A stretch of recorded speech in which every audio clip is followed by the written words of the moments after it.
right, well, thank you again, everybody. As Cal said, I'm Lea Kincaid, and I'm a stranding biologist at Mote Marine Lab in Sarasota, Florida, with the Stranding Investigations Program. And I'll cover a little bit about what we do and how we can use our investigations to then inform conservation and management of the species that we work with. And I'll make sure to leave some time for questions at the end as well, because I love to talk and I love to answer questions. So think of some good ones while you're watching this. And just thanks again, everybody, for joining me, and to Dolphin Communication Project for having me. So our response area for Mote Marine Lab's Stranding Investigations Program is primarily Sarasota County, and we also work in Manatee County. And the highlighted area in red there is Longboat Key, which we cover Longboat Key and Sarasota County for sea turtles, and then we do Manatee and Sarasota, the full counties and coastline, for marine mammals. And we are a 24/7, 365 operation. So we have an on-call pager system, and we are always available to answer a call, because strandings don't know about, Monday through Friday, 9 to 5. So we're always available whenever animals need us. And we are a small but mighty team of 3 women. Gretchen Lovewell is our program manager, and Jess Blackburn and I are the stranding biologists. Gretchen's been in the field for over 20 years, and Jess and I are both at almost at our 4-year mark. And so between the 3 of us, we've got a decent amount of knowledge and power, but we also run on a lot of volunteer help and partner organization help, which I'll get into a little bit, to kind of highlight some of the people that help us out. But we are the 3 primary staff members in this organization. So before I get into too much of what we do and what strandings are, I just want to give a warning that there is a little bit of graphic content. I've omitted the more kind of disturbing slides and pictures, but unfortunately, what we do does involve a lot of deceased animals, and I have a couple of necropsy pictures. So just to kind of give you a warning, there may be some images that are a little disturbing, but it's all very scientific. And again, I've taken out kind of the ones that are better just to be seen by fellow biologists. So there are some technical and legal terms, or definitions for what stranding means, but basically it's an animal that is either sick, injured, distressed, or not where it should be. And that applies in our case to dolphins, whales, manatees, and sea turtles. And so it can encompass things like an animal is alive on the beach and is sick, or is out of its own habitat, is kind of in a weird place that it's not meant to be. Unfortunately, most of our cases, the animals have already passed by the time they wash up on the beach. And then it can also include things like animals that are behaving a little oddly, but aren't out of where their normal area should be, and we need to go out on the water and check that out. And up in the top right corner, I've included some phone numbers and a website. So that top number is our 888 number. That's a 24/7 hotline for our coverage area. FWC, which is the Florida Fish and Wildlife Conservation Commission, has a similar 888 number that is 24/7, and that covers the entire state of Florida. And if anyone's joining us from outside of Florida, but still within the United States, NOAA has a website that has all the regional stranding hotline numbers. So there's always somebody that you can get if you do encounter a stranded animal. So we at SIP respond to cetaceans, sea turtles, and manatees. Cetaceans encompass whales, dolphins, and porpoises, but we don't have porpoises on our coast. So most of what we get are dolphins, but we do occasionally get whales here and there. So we find that a lot of people are not familiar, because this isn't something that you learn unless you have to, with what to do when you see a stranded animal and how to respond appropriately. The number one thing to remember is that animals strand for a reason, and it's usually that they're sick or injured if they are still alive. And so we see a lot of videos, especially on social media, of people coming across a stranded dolphin and pulling it back into the water. And their hearts are in the right place, they have the right idea, But unfortunately, usually those animals will restrand because something is wrong and they're trying to get to shallow water so that they don't have to work so hard to come up for air, or they're disoriented and can't figure out how to get to where they're meant to be.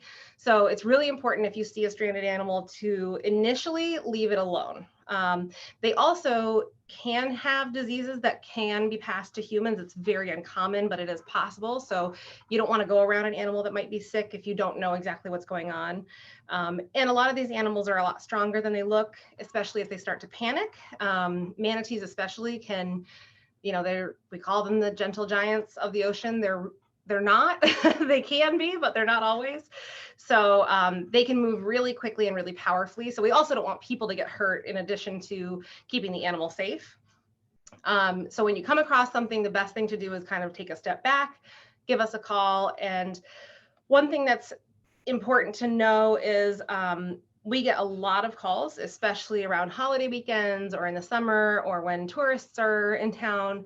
So we don't always have the resources to kind of jump at every call. So it's really helpful if we can get information from the person who's calling us. So it's very helpful to be able to get photos, videos, your location.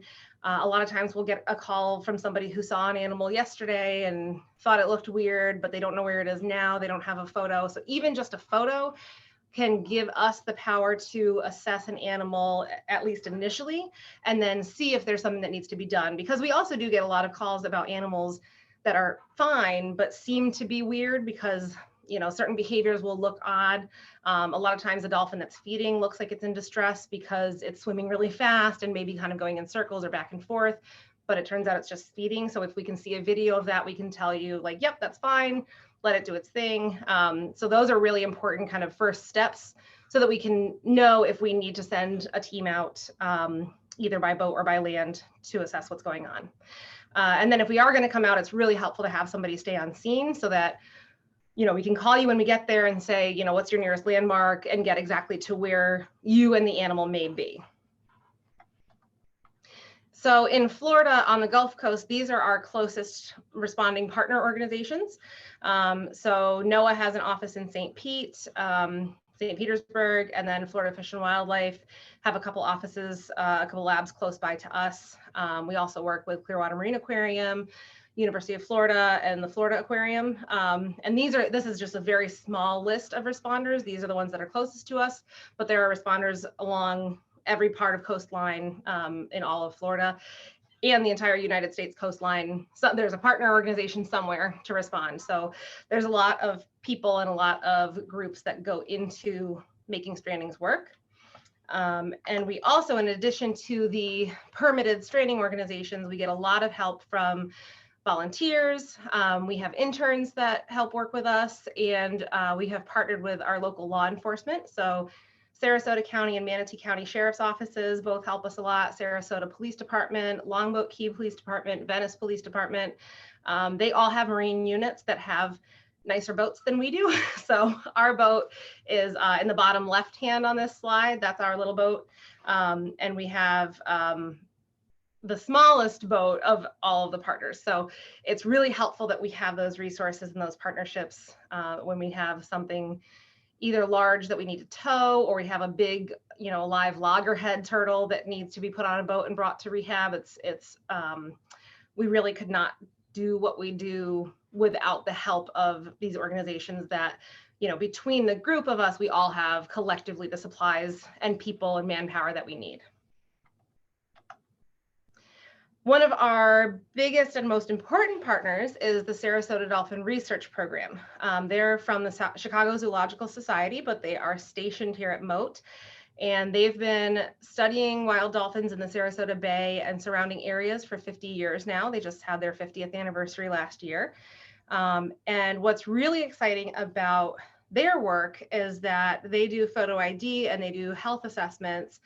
And so we have a cradle to grave look at our local dolphins. So we will often have dolphins that strand that either have been freeze branded when they capture them for health assessments. They will usually freeze brand them, so they've got a number right on the dolphin that we can tell who it is, or they can ID them by their dorsal fin. So I'm sure people who are familiar with Dolphin Communication Project also know how that works, but basically a dorsal fin is like a fingerprint on these dolphins, and each one is unique. And so when we get a stranded dolphin, we immediately send them a dorsal fin photo, and usually within 5 or 10 minutes, they can tell us who it is. So it's really incredible to be able to know who that animal is, who its mom was, if it has a history of interacting with humans, if it has a history of, looking ill or something that came up on a health assessment when they did blood work, how old it is, if it's a mom that has any calves, things like that. We can get all that information from them, how many times they've seen it, where they've seen it. And that really can help our investigation of why it's stranded, because, for example, if we know that it has a history of interacting with anglers and its mom also has a history of interacting with anglers, which they've found there can be kind of a lineage to basically trying to beg from boaters, then we may know going into it, hey, we have to look out to see if there's any hooks or lines in the GI that may be a problem, things like that. So it's a really, really incredible opportunity that we have to really dig deep into what might have happened to that animal. So I'll go over a little bit about some of the animals that we respond to and what kind of their biggest threats are, what's the most common calls that we get, things like that. So we get lots of manatee calls. Manatees are managed by FWC. So when we get manatee calls, if it's a carcass, we will usually take it to the local FWC lab.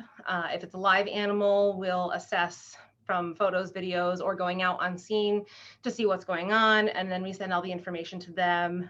They're the ones who are going to make the call if there needs to be an intervention, and they will run the intervention, a rescue, if it's needed. The biggest threats to manatees are cold stress, which happens every summer or every winter. Manatees really can't handle water below about 68 degrees for very long, and that's Fahrenheit. And so if they don't get to warm water sites like a spring for the winter, they can start to get lesions. That's what the picture on the right is, that white on the nose there is cold stress lesions. So it's almost like a frostbite or hypothermia, where the blood just kind of stops flowing properly, and they'll start to get blood loss to their extremities.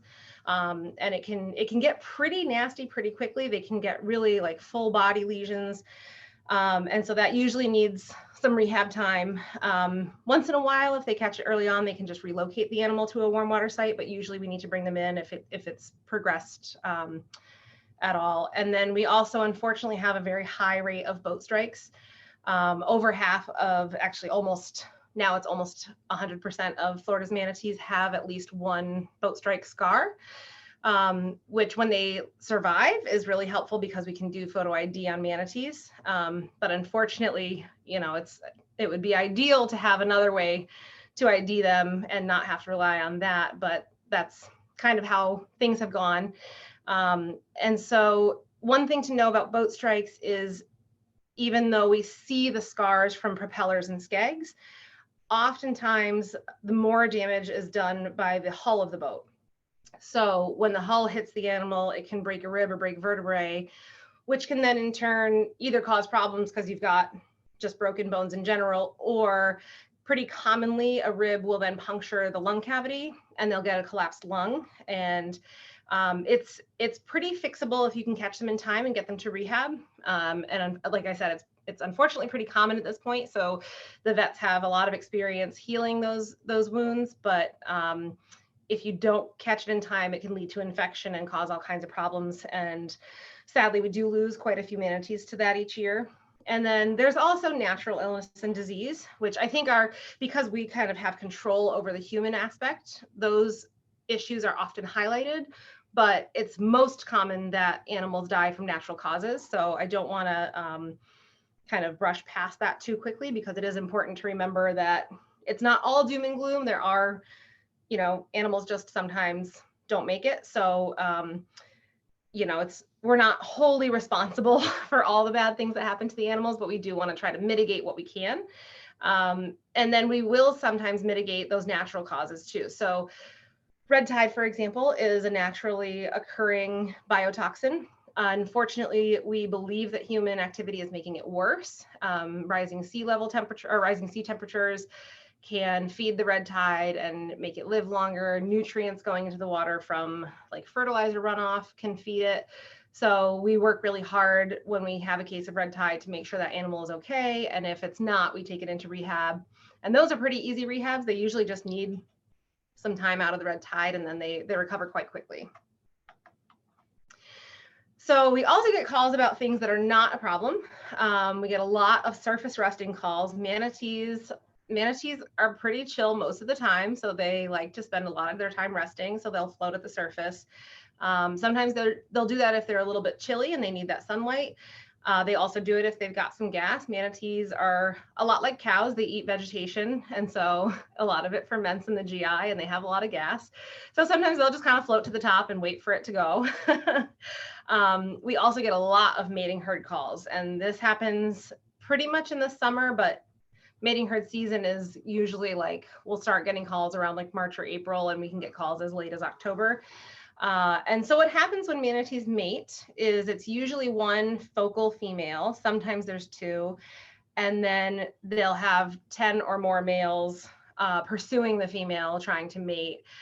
And what ends up happening that draws people's attention is the female trying to kind of get a break from it all will bring herself into shallow water and beach herself.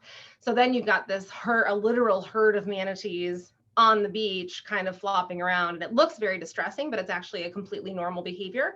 And our biggest concern with this is not the manatees' safety from themselves, but people will then try to interact with the manatees. And it kind of runs the gamut. Some people think there's something wrong and they try to pull them back in the water. Unfortunately, a lot of the time people just want to pet the manatees. Some people feel that that they want to ride the manatees and they'll kind of climb on for a photo op, which all of these animals that I'm talking about today are protected both at the state and federal level. So that's all illegal for people to do. It's also really dangerous when manatees are mating. The males have only that task on their mind. So they're not really watching out to see if anyone's around them. And these animals can run from 1,000 to 3,000 pounds. And if one rolls over on you or flips its paddle up in the air, you can get seriously injured. And people aren't aware of that because most of what we see about manatees is them floating peacefully in the water. So it's really important to remember to keep your distance when things like this happen. And even though it is a natural behavior, we never mind getting a call about a mating herd or a surface resting manatee. And these can be helpful opportunities because we can educate the public on what's going on. We can also get photos, and we work really closely with Mote's Manatee Research Program, so they can sometimes identify the manatees that are in the herd, and that helps them with their behavioral research, which is really exciting. So that's another partnership that really we both help each other, because they also do boat surveys and flyovers and can tell us if they see a manatee in trouble. And then kind of in turn, we give them identifying information. So it's really exciting to see a mating herd, but you want to see it from a distance. If we do determine with our partners at FWC that a rescue is necessary, they always lead the rescue. They have the most expertise, they have the most people, they have the most equipment. And it usually is a matter of getting the manatee into a net and either on land or onto a boat.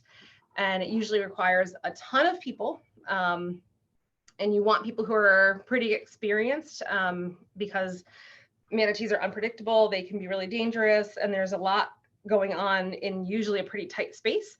And unfortunately, they can be time sensitive and weather sensitive. So they can take hours. And, you know, if you get a report at 4 in the evening, it's usually not going to be possible to do a rescue that night because you'll lose daylight really quickly.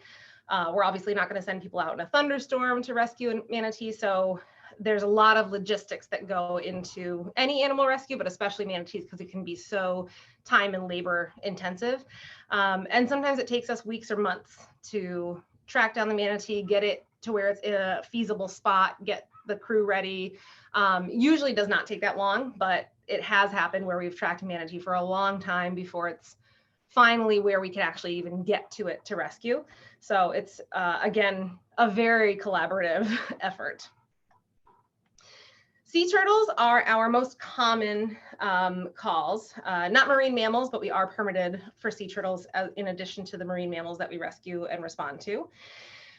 In our area of the Gulf, we primarily have loggerheads, Kemp's Ridleys, and green sea turtles. We can get hawksbills and leatherbacks, but they're very, very uncommon. These are our 3 most common. And we usually get adult or subadult loggerheads because they come to this area of Florida to nest. And then the Kemp's Ridleys and greens, the Kemp's Ridleys are usually also subadult to adult. They nest a little farther south if they're going to nest here. And greens are usually juvenile. So we'll get a lot of smaller greens, but bigger loggerheads and Kemp's. Almost every single dead sea turtle that we recover gets a necropsy, which is basically the animal version of an autopsy. And that's where we get a lot of information. Sea turtles are notoriously hard to study because once they've hatched, they go way out into the open ocean and they stay there for quite a while. They'll sometimes come back closer to shore as juveniles and then sometimes go out again. They call it the lost years until they're an adult and they come back to nest. So we don't know a lot about what sea turtles are doing when they're out in the water. So a lot of what we do know is from deceased stranded sea turtles that we can get in and we can find out what they're eating. We can find out if they have diseases, what their kind of general health status is. We can look for injuries. So we can kind of get a little bit of a history to piece together. I always say my favorite organ to look at during a necropsy is the GI system because it tells a story, because you've got from start to finish whatever they ate most recently. You can kind of see, oh, they ate this thing, well, this only grows here, and so you can kind of piece together where they might have been. And then if we have live sea turtles that need to be rescued, we consult with Mote's Sea Turtle Hospital, and they will, we'll kind of get with them before we go to respond and make sure that they think that it's also, that what we're seeing is what they're seeing and it needs to be rescued. Oops, sorry, my computer just made a really weird noise. And then if we do need to rescue it, we work with them and bring it to the Sea Turtle Rehabilitation Hospital, and they will do treatment or euthanasia depending on what the case may be. And once we've done the rescue, it's kind of out of our hands. We will help them, but we keep it kind of separate because they have the vet staff and the rehab staff that are have the expertise in rehabbing and getting these animals, back ready to go back out into the ocean. So sea turtles are also susceptible to cold stunning, similar to the cold stress that manatees face. They are reptiles, so they are cold-blooded. And so if they're in water under 50 degrees Fahrenheit for long periods of time, they kind of start to shut down. Unfortunately, they also are susceptible to boat strikes. Entanglements and hooking is pretty common. Anthropogenic gear ingestion. Sea turtles eat whatever looks like food. Sometimes it's not food. They also are susceptible to red tide, similar to manatees. And again, most commonly, they have a natural illness or natural disease.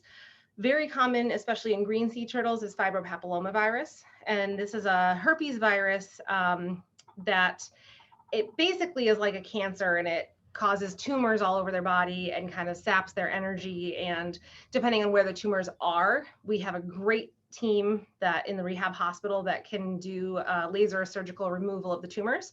But sometimes they'll have internal tumors or tumors on an eye that can't be removed without taking the whole eye. So there's a lot of assessment in whether that animal can recover from that virus. It's also highly contagious. So we have a whole separate area of the sea turtle rehab hospital for those turtles that have fibropapillomavirus, because we don't want to spread it to the other turtles. But we have had pretty good success at rehabbing and surgically removing the tumors and keeping them at bay.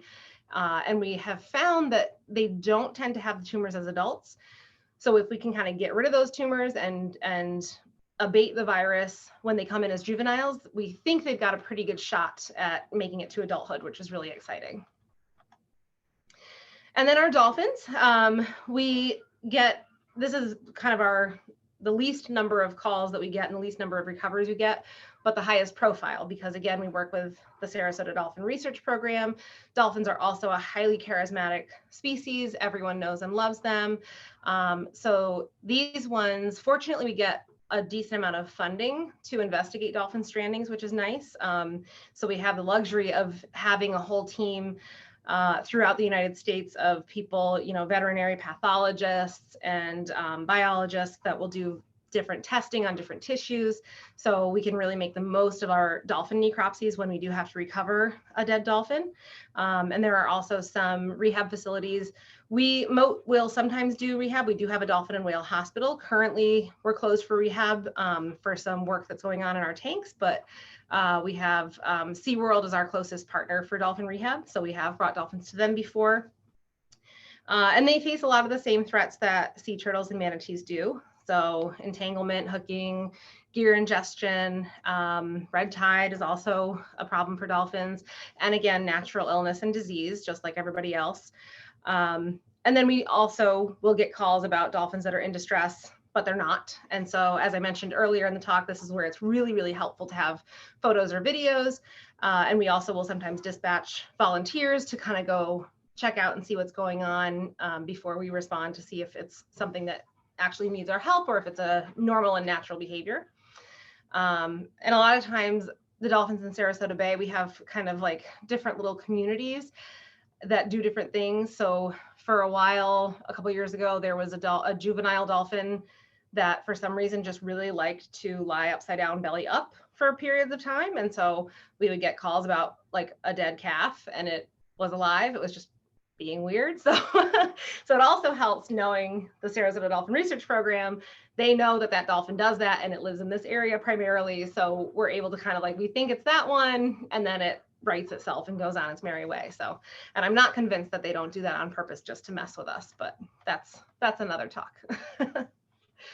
One of our biggest human issues with all of the animals across the board, dolphins, manatees, sea turtles, is harassment. It's in the Endangered Species Act and Marine Mammal Protection Act as a prohibited act or action. And it can include touching or petting an animal, feeding them. We get a lot of beggar dolphins because fishermen will discard fish and feed the dolphins, which seems fine because it's fish that the dolphins might have eaten. But it gets them used to humans, it gets them used to boats, and every once in a while you'll get somebody who will feed a dolphin a cheeseburger or something that they're really not supposed to eat. It's not good for their GI, it's not good for their health. We also have people who will approach them while swimming, and the kind of the basic definition of harassment is changing or attempting to change an animal's behavior. Even if you don't mean to change it, if what you're doing is changing it, we prefer that you don't do it. It can get a little muddy as far as the language and what the legality is, because if you're just in the water and the dolphin swims to you, you didn't cause that, but like, it's a great idea to try not to get the dolphin to swim to you. And so the main takeaway is just give animals their space. Anytime you're in the water, you're in their house. They don't have an option to come on land and go home like we do. So we like to remind people that we're visitors in their waterways. So I'll do a quick look at our past 5 years. So 2018 was a very, very bad red tide year here in Sarasota and most of the kind of mid to southern Gulf of Florida. And so that's why there's like a spike in calls in 2018.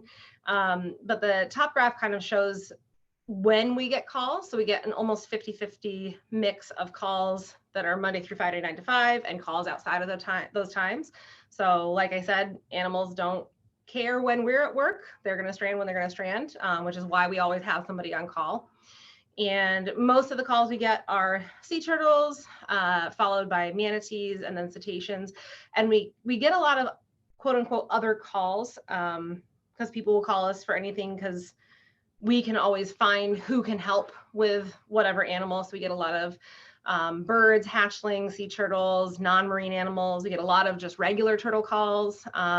Lately, we've gotten a lot of calls of like aquatic turtles laying nests in people's yards. So we'll give them the appropriate wildlife rehabber, but we never mind getting those calls because we know who to send them to. And we used to get a lot of calls about just like general questions about Mote, but we thankfully have recently switched our pager system. So we have a live human that takes the message first so they can kind of filter out those calls for us, which is nice. And then I broke down our cetaceans and sea turtles. So like I said, manatees we will bring to FWC. So we don't keep a lot of stats on manatees because we aren't the primary responders for manatees. But for our sea turtles and cetaceans, this is the breakdown of live versus dead calls that have come in. And so, like I said, unfortunately, most of what we deal with are dead animals. And so we work really hard to make sure that these animals don't die in vain, which is why we do an investigation and necropsy on every single one that we can. Really, the only time that we wouldn't do a necropsy is if the animal is either unreachable, so somebody saw it 7 miles offshore yesterday and we have no idea where it would be today, or if it's so decomposed that there aren't any organs left. You know, sometimes we'll get a turtle that was hit by a boat and everything kind of went out into the water, or it was shark scavenged, and so we can't investigate on those, but every one that we can, we do, because we really want to use this information to help conserve the species. And so for that reason, it's very important that we kind of have our eyes on the long-term conservation goals. And that's kind of how we get through it, because we do see a lot of really sad animals and a lot of death. And the important thing is to remember that what we're doing is going to help prevent that in the future, even if we couldn't save that one animal. So that's kind of, a lot of people will ask us, like, how do we deal with this? How do we do this job? And that's the important thing to remember.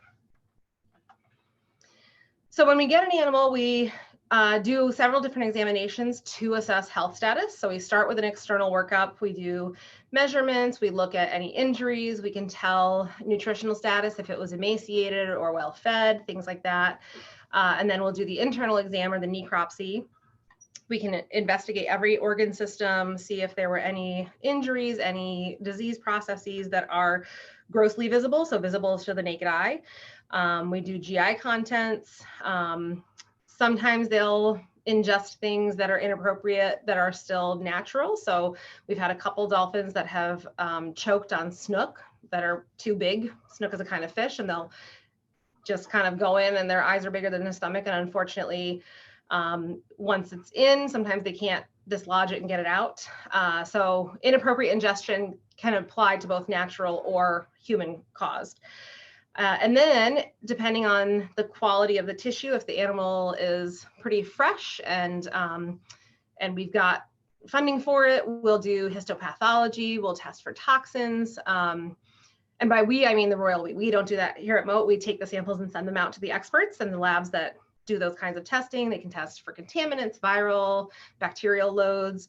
So we can get a really good look, and we try to get as much of that as possible to see what exactly was going on with these animals. And sometimes they can be kind of a canary in the coal mine. So you may get a dolphin that dies and you find out it has a virus, and we can kind of be on the lookout for more dolphins in that area and try to make sure we get to them quicker. We can let SDRP know, the Sarasota Dolphin Research Program, like, hey, this animal was sick and had something that may be contagious.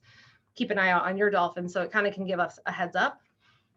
And same thing with red tide testing. Sometimes we don't know there's red tide in the area until we get an animal with it. And then a couple weeks later, the water samples will start showing it. So it can be really, really helpful to get this information in the short-term process as well. So when we do necropsies, we investigate for as much as we can. So injuries, disease, life history.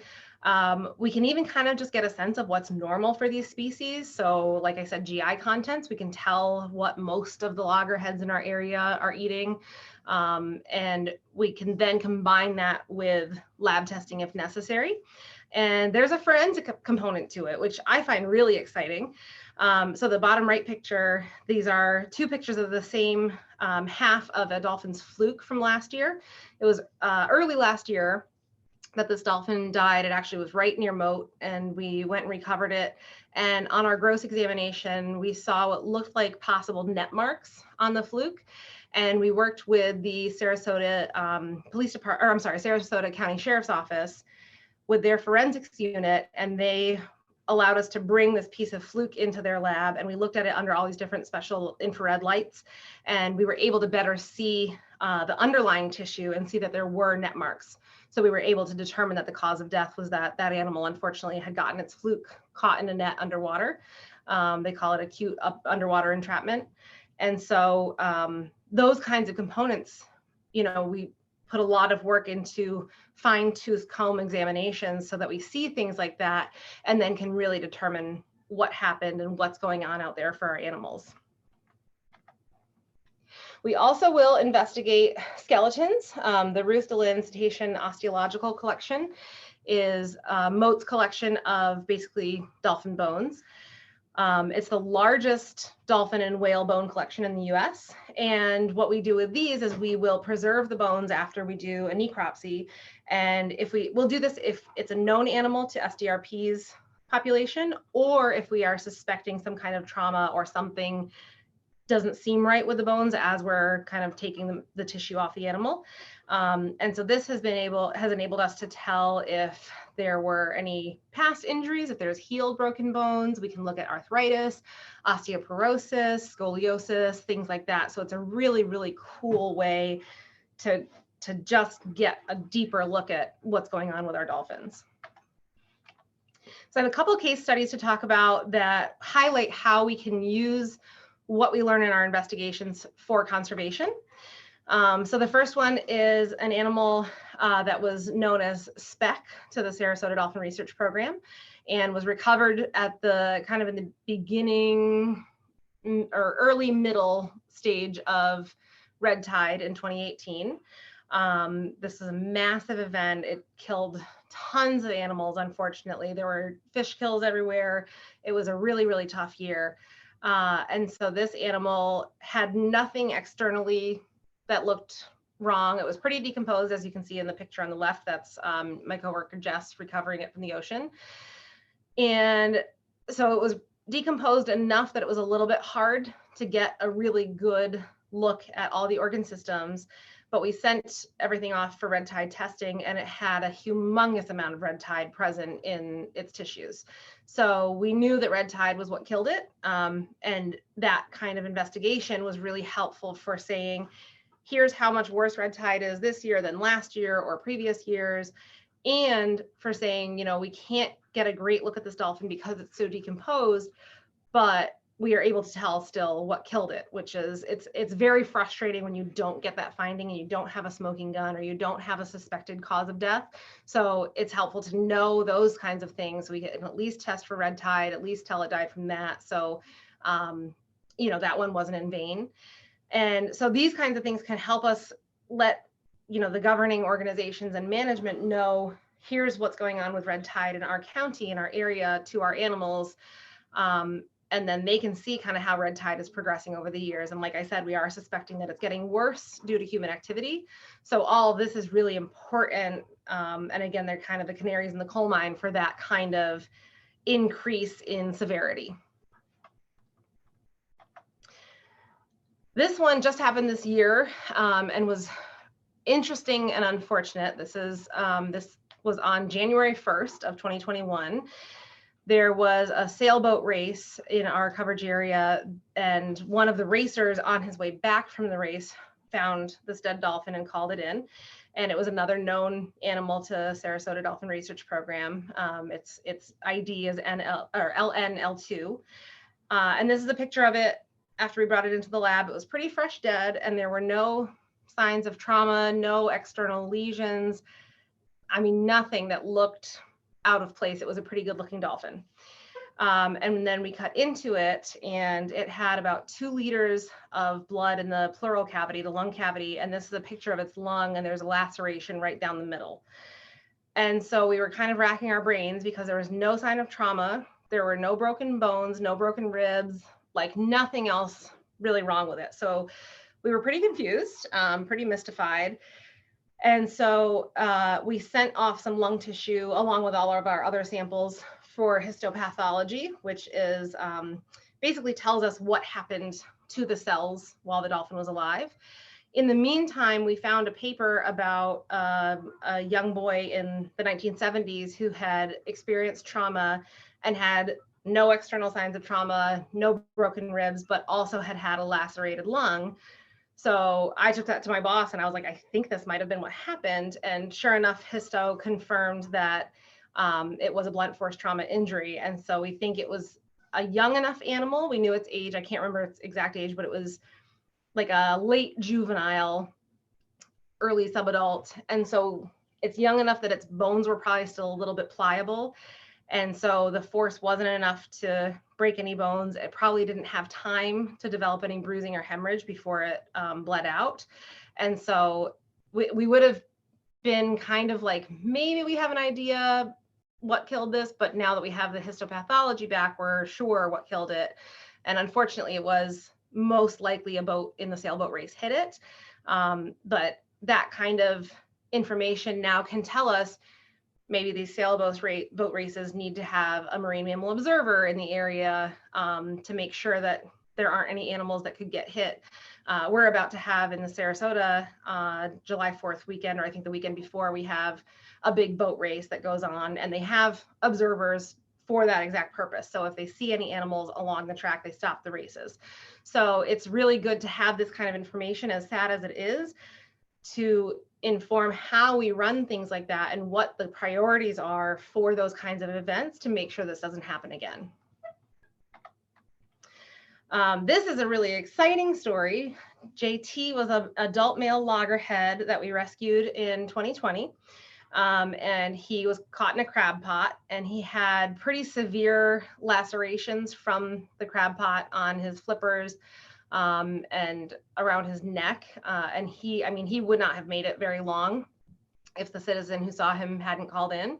So we went out with Sarasota Police Department, and they helped us get JT on board and back to our rehab hospital. And he was a huge turtle. He was almost 240 pounds, and his carapace, his top shell, was over 3 feet long. His head was the biggest head of any turtle we've had so far. I think it was 24 centimeters wide. And he was just massive and amazing. And so these are some of his injuries. And he also had a healed boat strike wound to the rear of his carapace, which is what this bottom right picture is. And so he's one of several turtles that we've had that have healed boat strike wounds that have come in for other reasons. And we're actually working on doing research on boat strikes in turtles to see if there are any species difference and if there are different areas of the shell that heal better than others, and trying to kind of see kind of what we need to be on the lookout for with these turtles. And after several weeks of rehab, we were able to release him in July. And then this bottom picture, his last known location was, I think, on June 9th, it says. And so that green line, we were able to work with our sea turtle conservation and research program at Mote, and they fitted him with a satellite tag. And so that green line is his track since he was released. So he's gone all the way up to like North Carolina and started to come back down. So we know he's super healthy, super happy, doing everything a normal turtle should. So he's a really, really exciting success story for us. Some other things that we have been able to determine from our investigations are that there are morphological differences in skeletons from coastal versus offshore bottlenose dolphins. My coworker Jess did her master's project on fibropapilloma tumors in sea turtles and found that there isn't really any rhyme or reason for which turtles get them, how severe they are, which turtles recover. So that's a little disappointing because we can't say like, oh, this turtle, we need to be extra careful with him or not, he'll be fine. But it's great to know because now we know that we need to treat each turtle the same because we have no idea what's going to happen with that turtle's tumors and how bad they're going to be and if there's anything else going on based on the tumor load. So it's kind of a cool finding. We also found that definitively the COVID-19 shutdown led to an increase in human interaction with these animals. In our area, everybody went on their boats because they couldn't do anything inside. And so we know now that we need to maybe do a little more outreach and education for boaters to make sure that they are being careful of the animals on the water. Our work with Sarasota Dolphin Research Program has shown that when we intervene with animals that are trailing gear, that have entanglements, things like that, they have had enough animals that have gone on to reproduce and have babies that it's a definitive conservation success. We've got indicators of red tide presence. We can tell, like I said, the GI contents tell us what these animals are eating. We can tell what common illnesses there are. And we've also been able to tell the frequency of fatal or deleterious interaction between dolphins and stingrays, which is pretty common out here. So the left-hand picture here is a stingray barb that is in the first cervical vertebrae of a dolphin. So we've had quite a few recovered dolphins that have had bad interactions with stingrays. So it's kind of interesting to note that that's a pretty common finding around our area. So with that, I will open up the floor to any questions. And I just want to once again thank everybody for joining us. And thank you so much to Dolphin Communication Project for having me and allowing me the opportunity to kind of share what we love and what we do. Thank you so much. That was such a great talk. And thank you for, it was last year-ish when Amber Lee reached out with that Atlantic spotted dolphin that had stranded and said, hey, DCP, do you know this animal? And, you know, that sort of put us back in touch. And then there I came knocking on your inbox and said, hey, can you do a talk for us? Yeah, so I'm so glad you did. Before we get to questions, hopefully I will do this properly this time. This was the slide that I thought was up when I was introducing this wonderful talk. And then if anyone hasn't caught up on all of our recordings and wants to, you can find all of our recorded webinars under the education tab of dolphincommunicationproject.org, education tab, and then you'll find webinars. So all of our recordings for the last 14 or 15 months can be found there. As I mentioned, this was our last deep dive of spring 2021, but we do plan to return in the fall. And we have 2 more dolphin lessons coming up this month. So the 15th and the 29th of June. Those are both at 1 p.m. Eastern if that date hasn't passed yet and you want to listen live. And then if you've listened to all of our webinars and you still need more DCP content, be sure to check out our podcast, The Dolphin Pod, available wherever it is you get your podcasts. And then, of course, we would be a slacking nonprofit if we didn't remind you that we're a nonprofit. So we are thrilled to offer these programs to folks for free. Information is power, but of course we also appreciate your support. So you can do that by adopting a wild dolphin, you can become a member, grab a t-shirt, you can join us in the field, or you can just stay in touch. And spread information on social media. And there you can see our website, email address, and social media. So with that, we will get to questions. And I'm going to do them out of order. But we had a question. You mentioned that COVID-19 actually increased the human interactions. Were you able to respond to calls the whole time during the pandemic, or was there a time when you were shut down? That's a really good question. And we were so fortunate that we were able to respond the whole time. So we had initially, when everything shut down, Mote shut down, we were able to, like I said, there's 3 of us staff members. So basically whichever day we were on call, we would be the only one in the office. And we fortunately were able to keep on we had interns already when everything started. So we kept the interns on and we just kind of all kept distance. We wore face coverings. We washed our hands like crazy people or like very smart people. And so we kind of worked with the network partners to make sure everyone was comfortable in every scenario. But mainly we're also lucky that most of what we do is outside. So we were able to kind of keep distance, keep in fresh air, and we always wore face coverings. And we were able to, with smaller teams, we didn't have as many volunteers. A lot of our volunteers are older, and so we didn't want to put them at any risk. And so we were a little busier in some regard because it was mostly staff responding primarily. But yes, we were able to respond. Our rehab hospital were on kind of split shifts so that they didn't intermix too much with each other. And we were able to, you know, we had a few animals that we were able to rescue after getting hit by boats. And so we had a pretty good success at still responding and doing what we needed to do to help the animals and do necropsies and get all that information. So, which we were very, again, I can't stress enough how fortunate we were that we were able to do that. That's awesome. And I'm glad you were able to do it safely. Yes, yeah.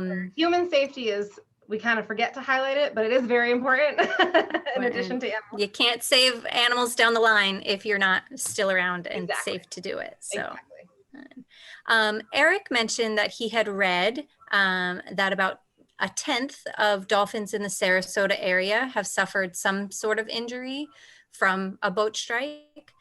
Do you have an opinion as to what can be done to lower the number of injuries caused by boats? Yes, and I don't know that statistic personally, but I don't doubt it, unfortunately. So part of what makes Sarasota so great is we've got this beautiful bay and we've got the beautiful Gulf, and we love boating ourselves. We love having boaters, and there's some really simple, really important things that people can do. So the number one thing is obeying boating signs. So there are protected areas where, especially where manatees and sea turtles frequent, shallower areas, seagrass areas, and those, they have signs saying, you know, either slow speed, idle speed. So obeying those speed signs is critically important. And in general, I personally, when I'm on a boat, I don't go faster than I need to go. Even if I'm in a channel, if I'm not in a hurry, I'm not going to worry about it. I'll just go at a safe speed. Polarized sunglasses are really helpful because they take the glare out of the water. So you can see what's under the water. You can kind of see what's in front of your boat. And to that end, having a spotter on your boat. Some people boat by themselves. If you don't have to boat by yourself, boat with a buddy and have them at the bow of the boat. They can watch, they can see if dolphins are coming up right in front of your boat. They can see if any other animals are coming up in front of the boat. You can see a little bit in the distance, see if there's a group of dolphins or a single dolphin that you may want to kind of keep an eye out, slow down a little bit. Dolphins, luckily, are a little better at avoiding boats than manatees and sea turtles are. They're a little more dexterous, they're a little more aware. But it does happen that they get hit, or they will sometimes approach boats because, like I said, they've been trained to beg. So it's also really helpful just to not engage when you do see a dolphin. Let it go on its way. If it's coming up near your boat, cut your engine. That's another really important thing. I know we all have things we want to do on our boats, places to go. If there's an animal that you kind of can't avoid or seems to be coming close, cut your engine, let it do its thing. Once it's gone away from you, start back up and be on your way. Those are probably the easiest and most effective things. We're not going to tell people like, well, just don't boat and then it'll be fine, because that's, nobody wants to not do that. So, but yeah, just kind of taking those extra little steps to make sure you're very aware of what's in the water is what's going to really help the animals. And then I think boaters talking to each other about all of those ideas. You know, sometimes maybe you miss the PSA, or you're a person who, you know, if the authority is telling you, you're less inclined to take the advice. But if your buddy is telling you, then it's a little easier to see it as a good idea. That's an incredibly good point, an incredibly important point, because a lot of people, they don't want to hear it from me. They don't want to hear it from the police, you know, but if their fisherman buddy is like, hey man, like it's not cool to hit dolphins, you know. Come on. And it also, we have found a lot of fishermen really have a deep appreciation for how important it is to keep the balance in the ecosystem, because you can only get something out of the ecosystem if the ecosystem is healthy.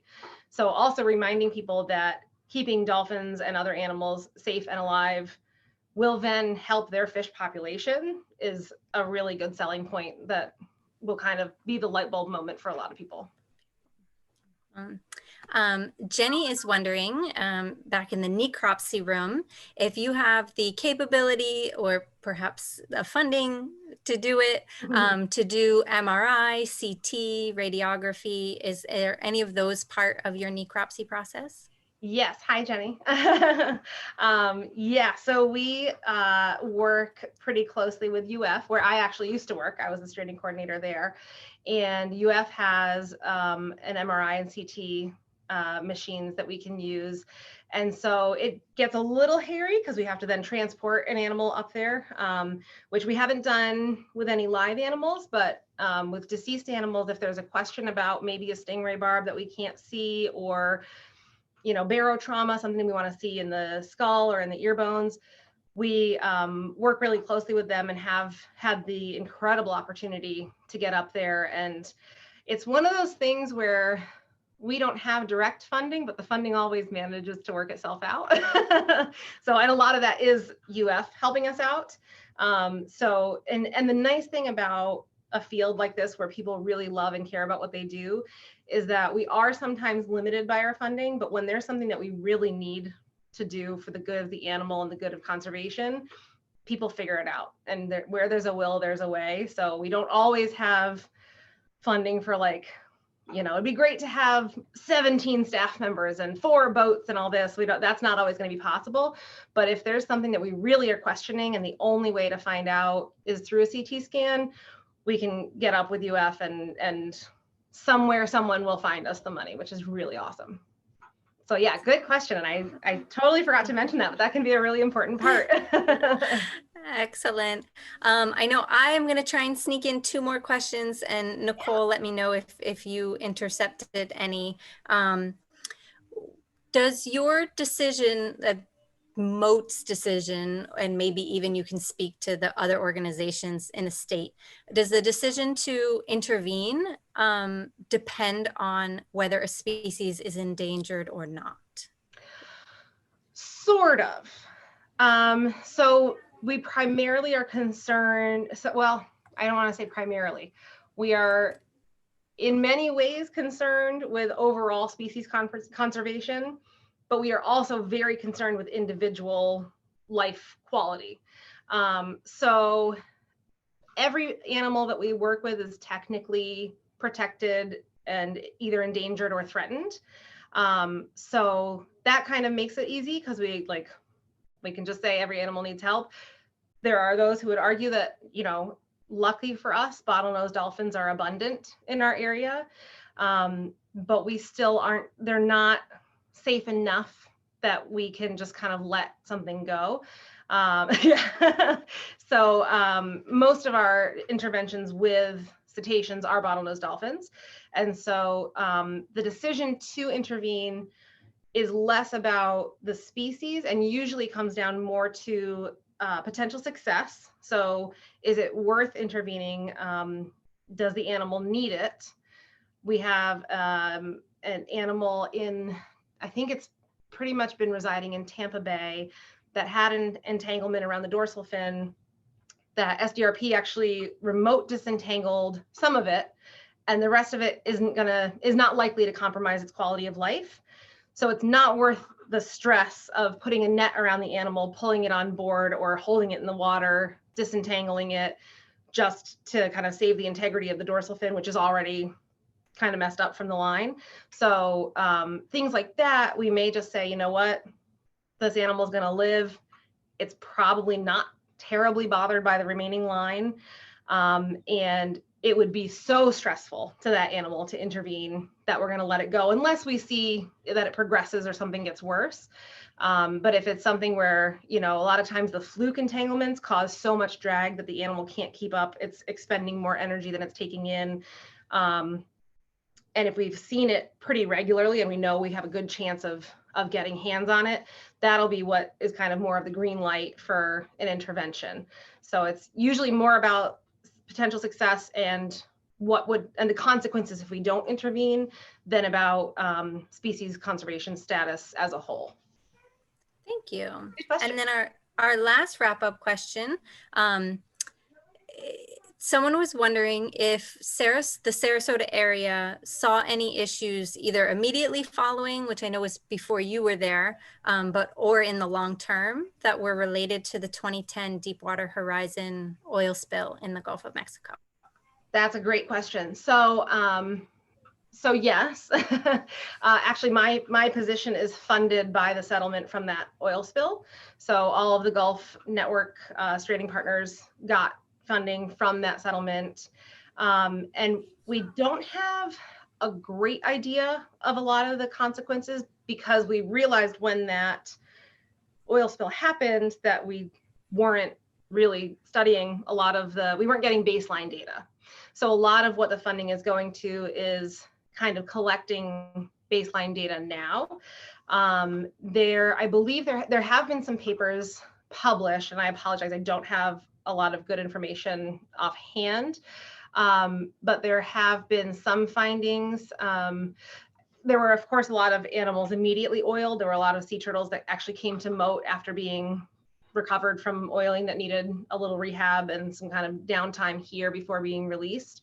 And then we're still kind of working on figuring out if anything long-term has changed in our populations.